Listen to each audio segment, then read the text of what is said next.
Fala, pessoas! E aí, tudo certo? Tudo tranquilo? Hoje é dia de mais uma aula de biologia, beleza? Mas assim, antes da aula começar, eu preciso da tua ajuda. Vai logo se inscrevendo aí no canal, deixa um like aí nesse vídeo e compartilha esse cardume com os amigos, para esse cardume ficar cada vez maior, porque assim, toda vez que ele cresce, eu consigo ajudar mais pessoas como você, beleza? E assim, o tempo que tu me ajuda é o tempo em que eu vou tirar essa máscara, porque é melhor de dar aula sem máscara, tá? E é o tempo da vinheta. Roda a vinheta, menino!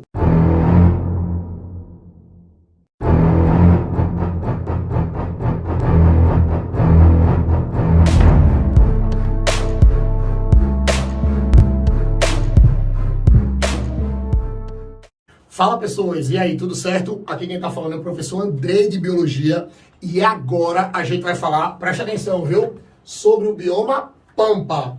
Lembre que quando a gente trabalha com esses biomas brasileiros, a gente trabalha com ecologia, tá? E vocês sabem que ecologia é um dos principais assuntos de todos os vestibulares que vocês fazem por aí. Aí o que é que acontece? Lembre que quando a gente trabalha com essa parte de bioma, significa que você tá dentro de uma parte da ecologia chamada de biosfera.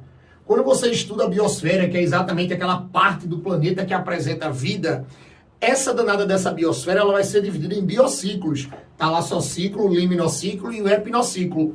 Quando a gente está trabalhando com um epinociclo, que são aqueles ambientes terrestres, aqueles ambientes que apresentam vida, mas são ambientes terrestres, é ali que a gente estuda os biomas do Brasil, tá? E assim, um dos biomas que nós estudamos é o que a gente vai falar agora. É exatamente o bioma Pampa. Aí o que é que acontece? Esse bioma Pampa, a primeira coisa que eu preciso que vocês não esqueçam mais para prova nenhuma é o seguinte. Esse bioma Pampa é o que as pessoas também chamam de campos sulinos. Campos sulinos. As pessoas também chamam de campos sulinos, tá? E deixa eu te contar um segredo logo no começo da aula. Tem muita gente que também chama esse bioma de campanha gaúcha. Vocês podem encontrar aí em questões de vestibulares mais específicos aí da região sul, tá? Chamando esse bioma de, campanha gaúcha, tá? Não pode esquecer disso. E outra coisa, essa palavra pampa, ela vem de uma palavra, tá? Que significa ambiente plano, tá? Ambiente plano. E para vocês terem uma ideia, esse pampa que é encontrado no sul do Brasil, ele vai ter uma área de mais ou menos 166.496 quilômetros quadrados.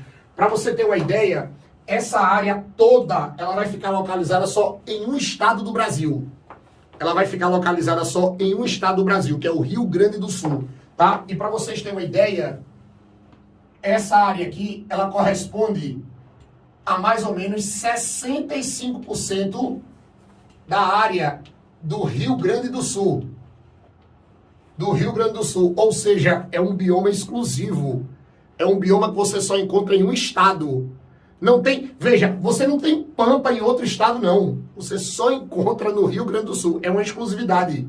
É uma exclusividade do Sul. E um detalhe, isso aqui vai acarretar mais ou menos 2% do território nacional. Do território, presta atenção, nacional. Agora você pode dizer assim, Andrei, mas esse bioma, ele só está no Rio Grande do Sul, né? Só. Mas ele é uma exclusividade do Brasil? Não. Sabe por quê? Porque mesmo ele sendo encontrado só no Rio Grande do Sul, mas a gente também vai encontrar ele em outros países. Você pode dizer assim, mas outros países como? Me dá um exemplo aqui. Olha pra cá, monstrinho. Vê.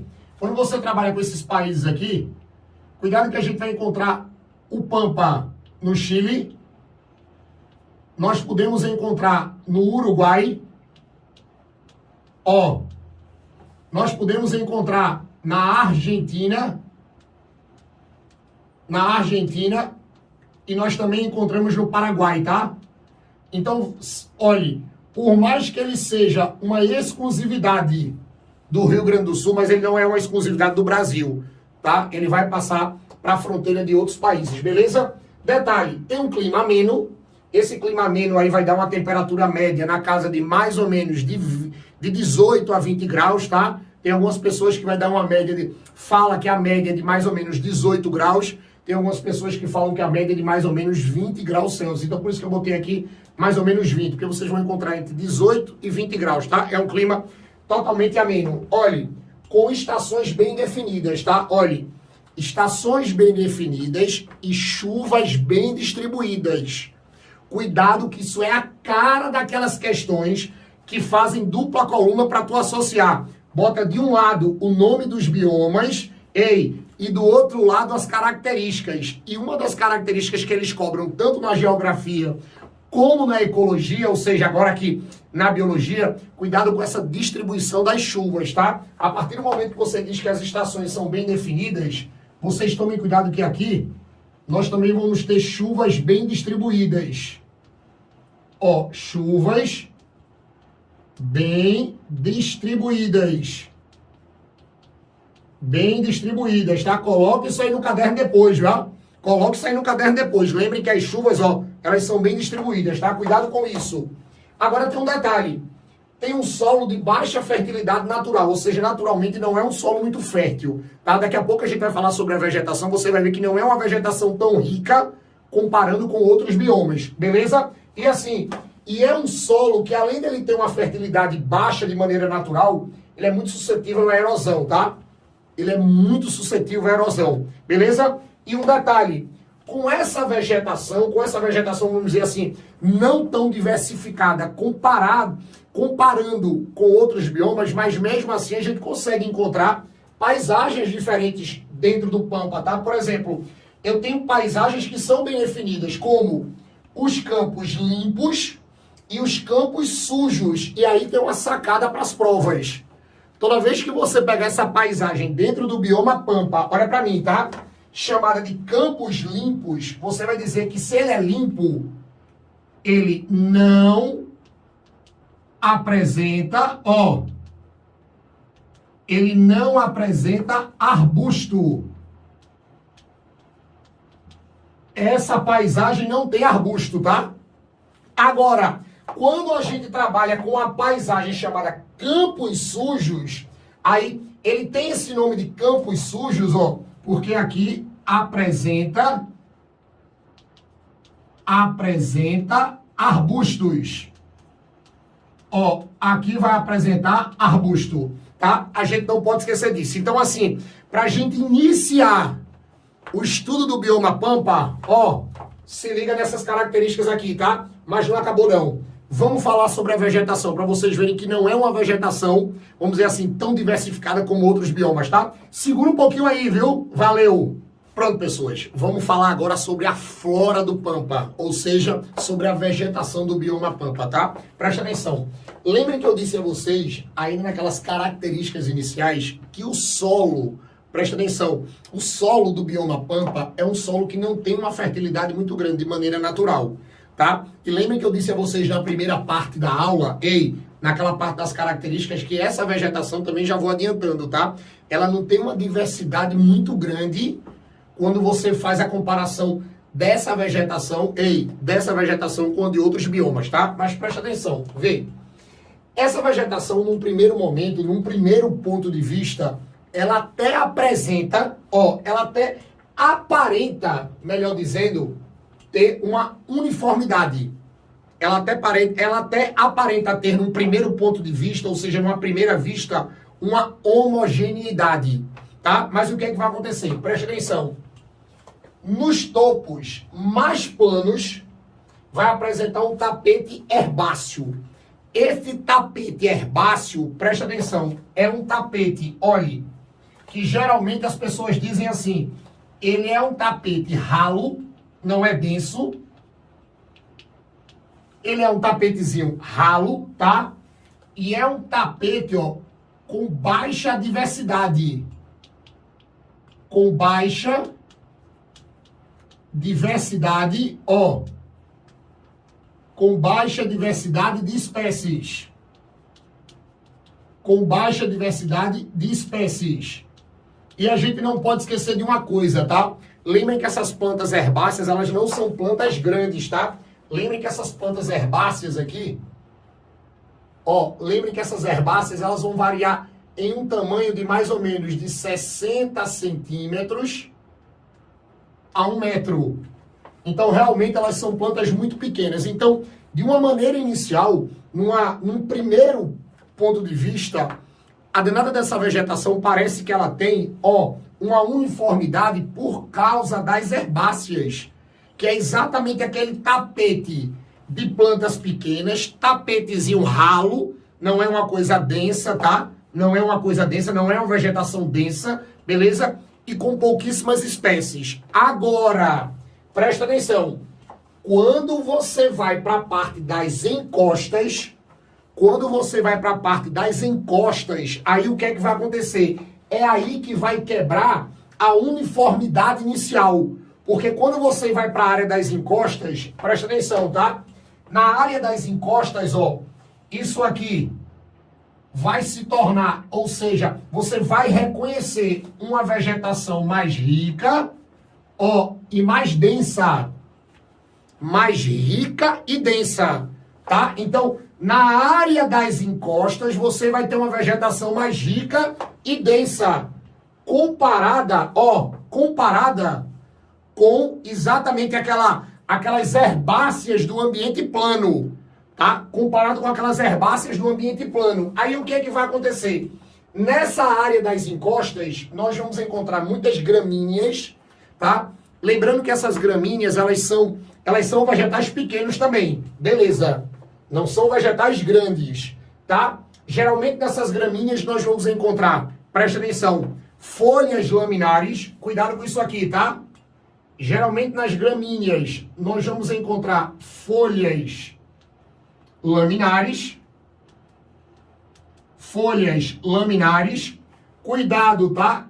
Caules não tão grossos, caules ocos, e raízes ramificadas, ó, raízes ramificadas. Aí tem um detalhe aqui, quando a gente trabalha com essas raízes ramificadas, presta atenção em mim, quando a gente trabalha com essas raízes ramificadas, cuidado com a raizinha que a gente chama assim, ó, de raiz fasciculada. Raiz fasciculada. Essa danada dessa raiz fasciculada, ela é altamente ramificada, porém, ela não cresce muito. Ela não atinge grandes profundidades. Por isso que essas plantinhas aqui, elas não atingem grandes tamanhos. Lembrem que essa raiz fasciculada, ó, a gente vai ter exatamente o solo, ó, e você vai ter a raiz assim, ó, apresentando um monte de raizezinhas, ó, um monte de raizezinhas, todas ramificadas, tá aqui, todas ramificadas, todas apresentando a mesma forma, tá? Mas não atingindo grandes profundidades. Tem muita gente que chama essas raízes com um grande número de ramificações de raiz em cabeleira. Tem muita gente que chama essa raiz fasciculada de raiz de cabeleira, tá? Essa raiz, ela é uma raiz típica, ó, dessas plantas que nós chamamos de gramíneas, beleza? Depois a gente vai encontrar as leguminosas. Lembrem que uma grande característica dessas plantas leguminosas, vocês não esqueçam disso aqui, uma grande característica das leguminosas é exatamente a formação da vagem. Ó, formação da vagem. Cuidado com isso aqui, tá? Ah, André, mas eu não lembro o que é vagem. Ei, menino, vagem é um fruto seco. Lembrem que a vagem é exatamente um fruto seco, tá? Na botânica, você classifica isso aqui, ó, como um fruto seco. Um fruto que tem pericarpo seco. Sabe o que é pericarpo? Sabe o que é pericarpo? Pericarpo é corpo. Então, geralmente, quando você pega essas plantazinhas que formam aquela vagem, André, aquela vagem aqui é a que parece uma espadinha assim, isso, que quando você abre tem um monte de sementes. Tem um monte de sementes que a gente chama de grãos. Tá? Mas lembrem que grão, aquilo ali, são sementes, tá? Então, a vagem é o fruto, quando você abre a vagem, aí você vai ter várias sementezinhas. Beleza? Isso aí são plantas leguminosas. Isso são plantas leguminosas que a gente encontra nessas áreas de encosta do bioma pampa, tá? Não pode esquecer disso. Então, falou de planta que forma vagem, falou de planta que forma esse fruto seco chamado de vagem, tu lembra logo de leguminosa, tá? Tu lembra logo de leguminosa. Outra coisa são os cactos, tá? Lembre que quando você pega essas cactáceas, quando a gente trabalha com essas cactáceas, eu sei que vem logo na cabeça exatamente aquele cacto, aquela formação do cacto da caatinga. Mas lembrem que dentro das cactáceas nós vamos encontrar os arbustos. E eu já falei aqui na aula, eu já comentei aqui nessa aula do bioma pampa que a gente tem arbustos. Então quando você trabalha com isso aqui, ó, cuidado que na família das cactáceas a gente também trabalha com os arbustos. Ó, nós também trabalhamos com os arbustos, tá? Não pode esquecer disso. Depois nós temos as bromeliáceas. As bromeliáceas, olha pra cá. Isso aqui, ó, são as bromélias. São as bromélias. Aí deixa eu dar uma dica sobre essas bromélias. Cuidado com essas bromélias. Ainda aqui na ecologia, a gente estuda elas quando a gente está falando de uma relação ecológica. Presta atenção. Uma relação ecológica chamada de inclinismo. Lembrem que na ecologia, quando a gente trabalha com as relações ecológicas, eu trabalho com relações que são interespecíficas harmônicas. O que é uma relação inter? Uma relação inter é uma relação onde você vai ter espécies diferentes se relacionando, tá? Quando eu falo de interharmônica ou positiva, é porque essas espécies diferentes, elas se relacionam, mas uma não prejudica a outra. Uma não prejudica a outra, tá? No máximo, ninguém vai ser prejudicado. Não pode ter prejuízo, tá? Não pode ter prejuízo. Aí o que acontece? Eu tenho uma relação que é muito observada nas plantas que é chamada de inclinismo. E eu tenho algumas bromélias que fazem inclinismo, tá? Elas moram em cima do corpo de outras plantas sem causar prejuízo. Toma cuidado com isso, tá? Toma cuidado com isso. E assim, na mata aluvial, que é exatamente uma mata que você encontra nessa região aluvial, que é uma região geralmente planície plana ou de inclinação, a gente pode encontrar espécies arbóreas, tá? Nós podemos encontrar árvores também aqui, tá? Nós podemos encontrar árvores. Então, assim, vocês percebem que mesmo a gente trabalhando tudo isso aqui, mas o bioma pampa ele não tem aquela diversidade enorme como a gente encontra em outros biomas quando a gente fala de flora, tá? Quando a gente fala de flora, beleza? Então, assim, pegou questões por aí falando da vegetação do bioma pampas, relembra dessas coisas aqui que tu não vai errar prova nenhuma. Duvido, tá? Mas não acabou não. Segura um pouquinho, porque eu vou falar agora sobre a fauna e sobre os impactos que, infelizmente, esse bioma sofre, tá? Segura um pouquinho aí, viu, menino? Valeu! Pronto, pessoas. Pra gente fechar esse bioma pampa, olha pra cá, tá? Eu queria que vocês olhassem primeiramente agora pra fauna. Veja, a fauna apresenta uma diversidade grande, tá? Claro, do mesmo jeito que a vegetação não tem uma diversidade tão grande comparado com outros biomas, a fauna aqui também não vai ter uma diversidade grande comparado com outros biomas, mas você tem até uma grande diversidade de animais dentro desse bioma. Por exemplo, ó, a gente tem mais ou menos 102 espécies de mamíferos, ó, 476 espécies de aves, 50 espécies de peixes, tá? Lembrando que nesse bioma, claro, a gente ainda encontra répteis e claro que nós encontramos aí uma tonelada de invertebrados, principalmente insetos, tá? Principalmente insetos. Porém, as estrelas da fauna do Pampa, ó, são os mamíferos, as aves e os peixes. Repetindo, tá? A gente vai ter réptil? Vai. A gente vai ter réptil, tá? Ah, a gente vai ter inseto? Vai. A gente vai ter inseto.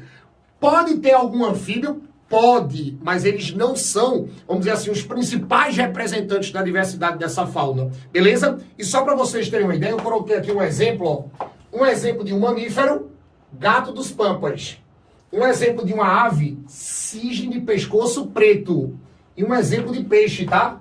O lambari azul. Mas aí você pode dizer assim, ah, André, mas eu adoro ver as fotos. Tá bom, eu vou colocar. Ei, bota a foto do gato aí. Olha o gato dos pampas. Tá vendo como ele é massa? Vê a foto do gato. Bonito, né? Tira. Ó, vê agora o cisne. Bota aí o cisne de pescoço preto. Bota aí, menino, olha aí. Tá vendo o cisne? Ave bonita, né? Tira ele. E agora, olha o peixezinho. Ó, bota aí o lambari azul. Tá aí a foto do lambari azul, tá? Tira o lambari azul. Então, com isso, a gente fala exatamente da fauna, tá? A fauna do Pampa. Agora, qual é um detalhe que também vocês podem ser bastante cobrados nessas provas? Preste atenção aqui, tá? Cuidado com os impactos, tá? Vocês sabem que todos os biomas do Brasil, infelizmente, sofrem impactos, tá? E vocês podem ter certeza que um dos principais impactos, ou o principal impacto de todo bioma que a gente tem no Brasil, pode ter certeza que é o desmatamento. E o Pampa não é diferente, tá? O desmatamento, ó, ele vai ser o principal impacto. Ele vai ser o principal impacto. E esse desmatamento no Pampa, ou nos Pampas, olha pra cá, vai ser por causa da agricultura e da pecuária. Até porque, ó, aqui eu vou ter que ter a expansão. Ó, eu vou ter que ter a expansão dos campos de cultivo e campos, ó, de pastagens. De pastagens.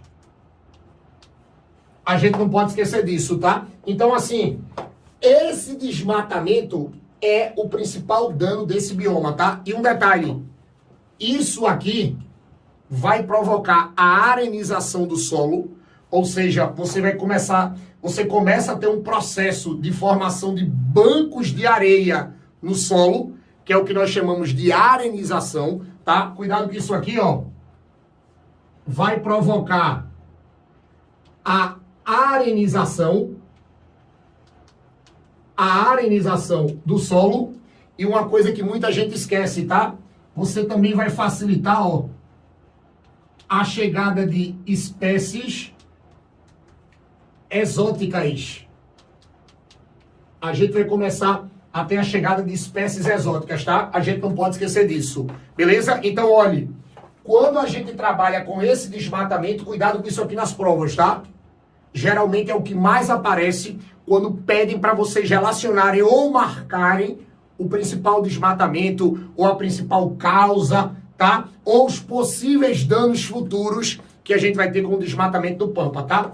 Sem falar que isso aqui também vai provocar a extinção de animais, tá? Então, assim, no bioma Pampas, nós também vamos sofrer e nós também sofremos com o perigo da extinção de algumas espécies da fauna. A gente não pode esquecer disso, beleza? Então, assim, falou de fauna e falou dos impactos, lembrando disso aqui, tu não erra mais em prova nenhuma, tá? E com isso, a gente fecha esse bioma Pampas, tá? Tranquilo? Massa? Ei, quero ver vocês nas próximas, tá? Beijo, viu? Valeu!